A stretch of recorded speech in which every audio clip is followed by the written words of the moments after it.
नमस्कार जी। आप ऐसी गौशाला का इमेजिन करिए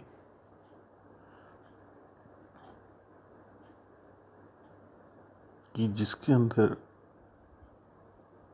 इतनी फैसिलिटीज़ हों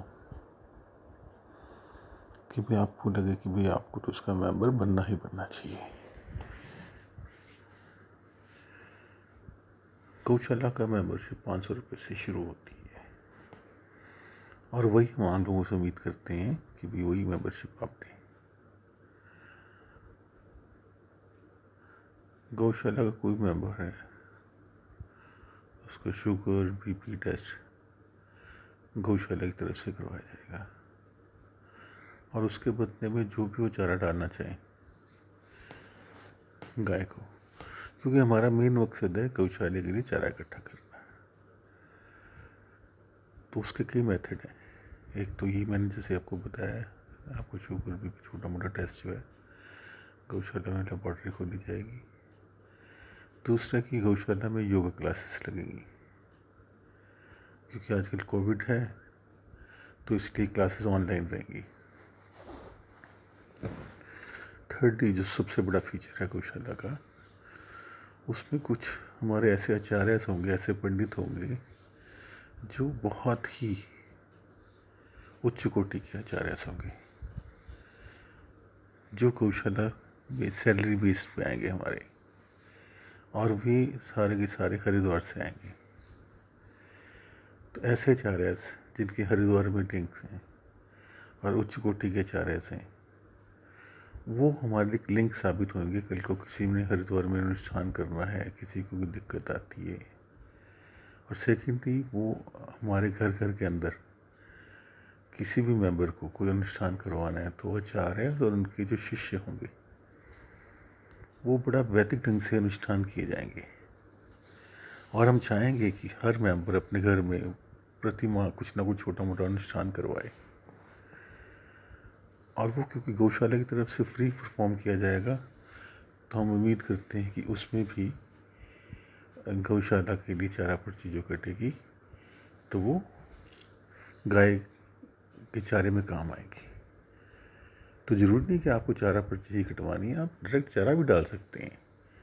उसके अंदर आप डिमांड रेज करवा सकते हैं कि भी गौशाला को कौन कौन से चारे की ज़रूरत है, तो उसके हिसाब से वो चारा भी आप डाल सकते हैं। अब ये सारी बातें अगर किसी गौशाला में हों, फिर तीसरी बात या चौथी बात जो भी लगा लीजिए, गौशाला में आप एज ए वॉलंटियर के लिए अप्लाई कर सकते हैं यथाशक्ति अनुसार, आपकी उम्र के हिसाब से, आपकी रुचि के हिसाब से जो जो वहाँ पे काम निकलता हो, तो वहाँ पे ऐसे वॉलंटियर भी आप अपना सहयोग दे सकते हैं, ताकि गौशाला के अंदर ट्रांसपेरेंसी आए, उसके काम के अंदर पारदर्शिता आए।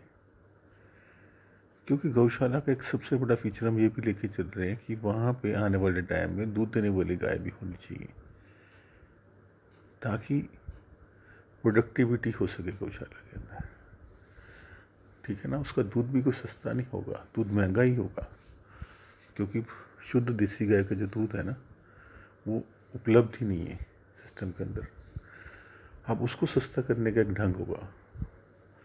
सपोज हमने 100 रुपये लीटर दूध मान के चला कि हम उसका रेट ना रखेंगे। अब वहाँ पे दो तरह का चारा पर्ची होगी, एक तो पूर्ण दान और एक दान प्लस सहयोग।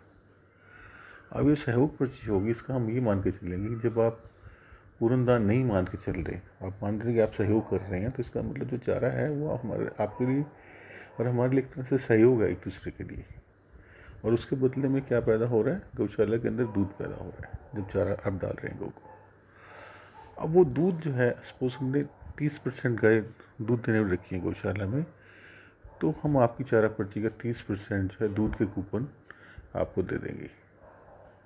सपोज आपने 500 का चारा डाला तो 150 रुपये का हम दूध के कूपन आपको दे देंगे, ताकि अगर वो दूध आपको महंगा लग रहा है तो ये जब आप चारा डालते हैं अपनी इच्छा अनुसार, तो वो आपके दूध के कूपन उस बढ़ी हुई कीमत को, अगर आपको लग रहा है कि कीमत ज़्यादा है तो उसको डिस्काउंट कर देंगे।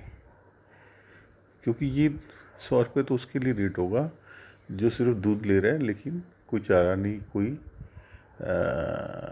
दान नहीं कर रहे हैं। तो उनको ये समझ में आना चाहिए कि देसी गाय का दूध है और प्लस गौशाला से आ रहा है, जिसकी और भी कई तरह की जिसकी जिम्मेवारियां हैं, जिन्होंने चारे इसको पे करना है, जो लैब खुलेगी उसके लिए पे करना है, बेसर गाय के लिए ध्यान रखना है, तो कई तरह के खर्चे हैं गौशाला के। तो हम उम्मीद करते हैं कि एक आदर्श गौशाला अगर बनती है तो लोग इसके अंदर अपने सहयोग देंगे।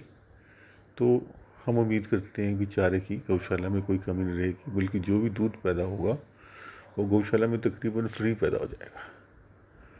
और दूध के कई तरह के प्रोडक्ट्स या बाय प्रोडक्ट्स जो होंगे ना, उससे गौशाला की इनकम और बढ़ेगी। धन्यवाद।